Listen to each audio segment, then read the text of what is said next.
So before I tell you what this white balance hack is, in my opinion, you should be using a gray card for controlled situations where you are able to change your light as you please and the environmental light is not constantly fluctuating.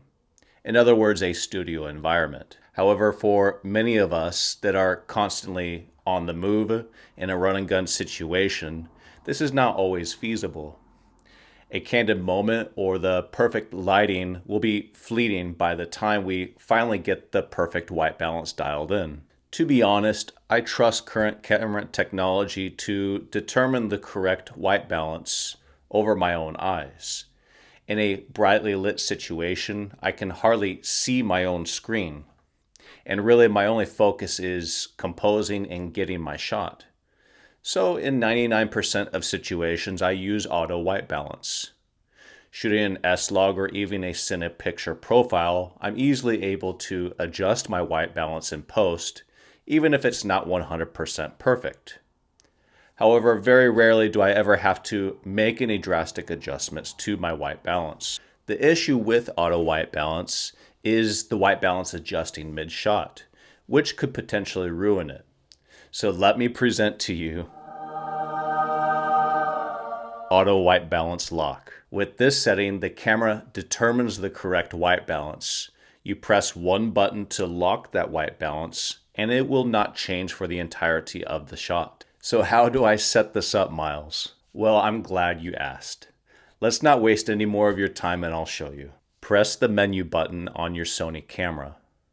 Scroll down to the briefcase icon.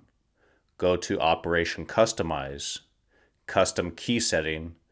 You'll be able to set this for both photo and video mode. I'll show you in video mode, but you'll be able to do the same for the other. Go into the mode. You'll be able to assign whatever button you want to the auto white balance lock.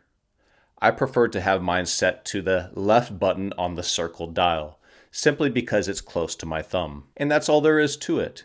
Regardless of what picture profile I'm using, I'm pretty much always in auto white balance. Before taking my shot, I simply press the auto white balance lock button. There will be no shifts in temperature within my shot, and I am confident the camera catches the correct white balance 99% of the time. The cases I personally would not use this is again when I do have full control of my environment, and if I am shooting a model where skin tones are very prominent in the shot.